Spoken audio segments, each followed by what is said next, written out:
అధికారం చేతిలో ఉంటే చాలు చట్టాలు కూడా చుట్టాలైపోతున్నాయి నెల్లూరులో. జనావాసాల మధ్యనే జోరుగా మద్యం దందా నడిపిస్తున్నారు అధికార పార్టీకి చెందిన నాయకులు. బడి, గుడి, ఆస్పత్రి అనే తేడా లేకుండా వెలుస్తున్న బార్లతో జనాలకు ఇబ్బందులు ఎదురవుతున్నాయి.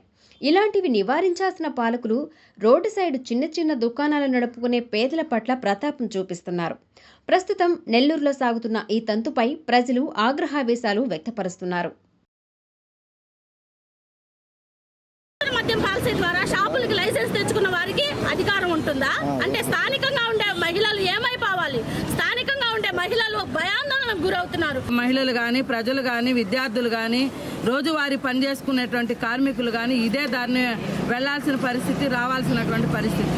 ఇక్కడ మద్యం షాప్ పెట్టిన దానివల్ల మద్యం తాగే వాళ్ళు డివైడర్ల మీద కూర్చోవడం కానీ, వచ్చిపోయే మహిళలను కామెంట్ చేయడం కానీ, పాటలు పాడడం కానీ, పక్కనే ఉన్నటువంటి ఇళ్లకెళ్ళి ఇక్కడ వైన్ షాప్ ఎక్కడ అని అడగడం కానీ, ఇటువంటి ఇబ్బందులు, సమస్యలు ఎదుర్కొన్నారు.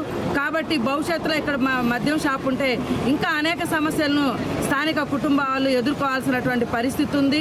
నిబంధనల ప్రకారం జనావాసాల మధ్యలో బార్లు పెట్టకూడదు. గుడి, బడి, ఆసుపత్రి సమీపాలలో కూడా ఇలాంటి దుకాణాలు ఉండకూడదు.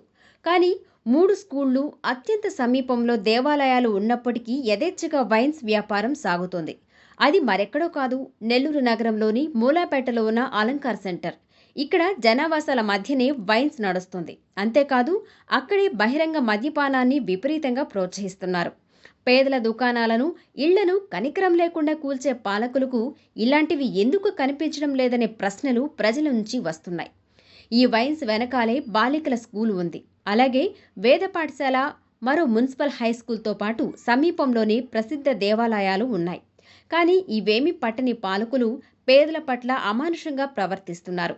అధికార పార్టీకి చెందిన ఓ నాయకుడు ఈ వైన్స్ని నడిపిస్తున్నారు. అందుకే ఎలాంటి చట్టాలు ఈ వైన్స్ దరికి చేరడం లేదు. రాత్రి 8 అయితే చాలు అలంకార్ సెంటర్లో మందుబాబులు నడిరోడ్డుపై మద్యపానం మొదలు పెట్టేస్తారు. దీంతో ఆ మార్గంలో మహిళలు వెళ్లాలంటే భయపడుతున్న పరిస్థితులు ఉన్నాయి.